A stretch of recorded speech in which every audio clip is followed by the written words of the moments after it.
Zee24 एक पाऊल पुढे. अतिशय परखडपणे विचार व्यक्त केलेत की साहित्य संमेलन हे राजकारण्यांच्या नादी लागून एक प्रकारे ते सर्व राजकारणी बनतायत अशा प्रकारची खंत आणि एक प्रखर सवाल आपण केलाय. मला जायचंय महेश म्हात्रे यांच्याकडे. महेश म्हात्रे, आपण इतके वर्ष साहित्य संमेलन पाहताय, कव्हर करताय, मला तुम्ही एका प्रश्नाचं उत्तर द्या की सर्व साहित्यिकांना राजकारण्यांची घुसखोरी का नकोशी वाटते? त्यांचा पैसा चालतो, म्हणजे अशी टीका झालेली आहे, त्यांचा पैसा चालतो, मग ते का नकोत? का बोचतात आम्हाला इतके राजकारणी? बघा, आपल्याकडे मोठ्या प्रमाणात दांभिकता आहे सगळ्या विषयात. मी गेली 17 वर्ष राजकारण पॉलिटिक्स कव्हर करतोय. त्याच जोडीला अनेक साहित्य संमेलनांमध्ये एक रसिक म्हणून भाग घेण्याचा मला योग आलेला आहे. तर हे सगळे जे साहित्यिक आहेत हे राजकारण्यांशी बोलताना कसे बोलतात, समोर बोलताना, आणि त्यानंतर सभा संमेलनातून बोलताना यांचा नूर कसा बदललेला असतो हे मी जवळून बघितलेलं आहे. मी इथे कोणाचं नाव घेऊ इच्छित नाहीये, परंतु तुम्ही जे म्हणालात तेच की फंड घेण्यासाठी, शासकीय पैसे घेण्यासाठी, मदत घेण्यासाठी राजकारणी चालतात, परंतु जेव्हा प्रत्यक्ष राजकारणी जेव्हा स्टेजवर यायला बघतात त्यावेळेस त्यांना हे नाही सुद्धा बोलू शकत नाहीत. त्यामुळे आजची जी सगळी परिस्थिती आहे, हे जे संमेलन वादाचं जे कारण आहे, याला हेच आहे की या साहित्यिकांनी स्वतःची पत आधी जर सांभाळली असती तर ही परिस्थिती आली नसती. याच्या आधी सुद्धा वारंवार बोललं गेलेलं आहे की साहित्य संमेलन हे साहित्य रसिकांच्या पैशावर होऊ द्या, सरकारकडून मदत घेऊ नका. परंतु असा एकही साहित्यिक मला समोर आलेला दिसला नाही की ज्याने सांगितलं की ठीक आहे, आम्ही लोकांमध्ये जाऊ, लोकांकडून 1-1 रुपया घेऊ. महाराष्ट्रामध्ये आज 9 कोटीच्या वर लोकसंख्या आहे. या 1-1 रुपया जरी एक माणसाने दिला तरी 9 कोटीपेक्षा जास्त पैसे जमा होतील. इथे राजकारण्यांकडून 2-2.5 कोटी रुपये घेऊन हे सगळा हा जलसा करण्याची गरज काय? मग जर मराठी साहित्याची, मराठी रसिकांची खऱ्या अर्थाने सेवा करायची असेल तर हे सगळं थिल्लरगिरी करण्याची गरजच नाही मला वाटतं. आपण जेव्हा कुमार सप्तर्षींकडे, कुमार सप्तर्षी, आपण अरुण साधू आणि महेश म्हात्रे यांनी व्यक्त केलेले विचार ऐकले असतील, पाहिले असतील.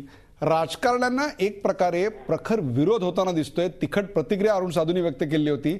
मला तुम्ही सांगा, तुम्हाला 2 प्रश्न आहेत.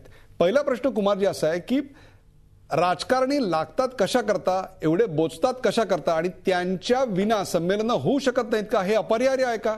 आजच्या सगळ्या व्यवस्थेमध्ये आम्हाला त्यांच्याकडून अनेक परवानग्या लागतात, पैसे उभे करावे लागतात. ते उभे करायची क्षमता आमच्या साहित्यिकांमध्ये नाही आहे का?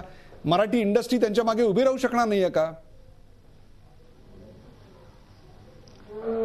त्याच्यातला मुद्दा असा आहे की साहित्यिकांना सुद्धा असं वाटायला लागलं की आपण एक डामडौल करावा. इथंच त्याचं अवनतीला सुरुवात होते. जर डामडौल नाही केला तर जी काय थोडीफार वर्गणी लागते ती सहज जमा होऊ शकते. आणि जे जे लोकवर्गणीवर नसतं ते सामाजिक नसतं. जर कोणा 1, 2, 4 व्यक्तींच्या जीवावर होत असेल आणि ती लोकवर्गणी नसेल तर निश्चितच त्याच्यामध्ये दोष आहे. एक असा नियम आहे, आचार्य विनोबा भावे म्हणायचे की पैसा शिल्लक ठेवून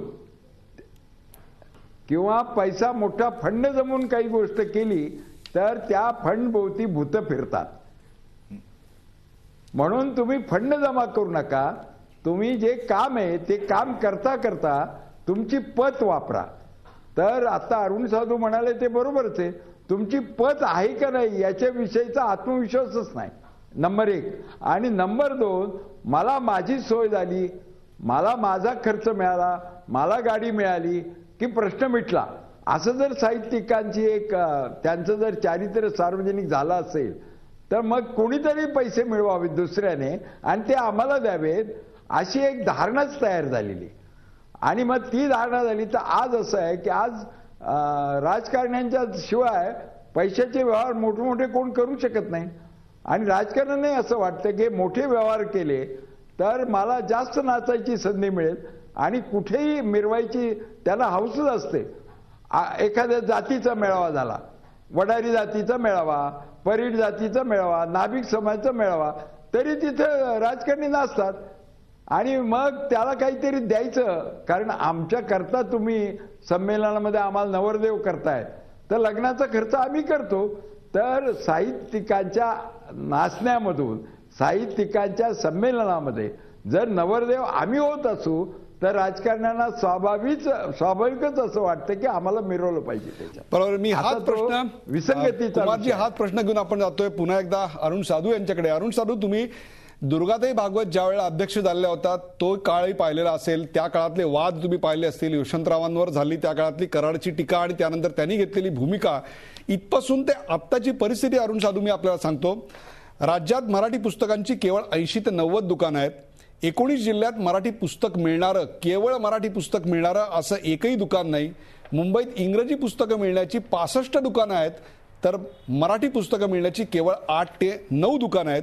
विदर्भात, जिथून आपण आलेला आहात, त्या विदर्भात आजही फक्त 3 ते 4 जिल्ह्यात फक्त मराठी पुस्तकं मिळतात.